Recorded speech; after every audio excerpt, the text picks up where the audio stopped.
Morning! Good afternoon na pala, sorry. So, linis tayo boss na ano natin. This is RX Delta 9mm from Slovenia. Made in Slovenia.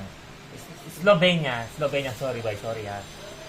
So, ang tamang pag-release lang ng baril, ganyan. So, unang-una, alisin nyo muna yung ano natin, yung magazine para for safety purposes only, no?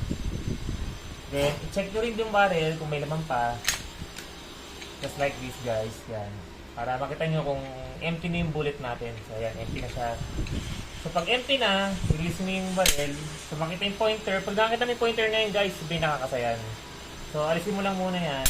Yan. Mawawala yung pointer niya. Sabihin, parang preload na yung ano natin, yung barrel natin. Mukha, parang sa motor din, parang naka-neutral. Okay? So, ang pag-release lang ito, guys, dito lang. Hawakan mo dito. Nilagay mo dito.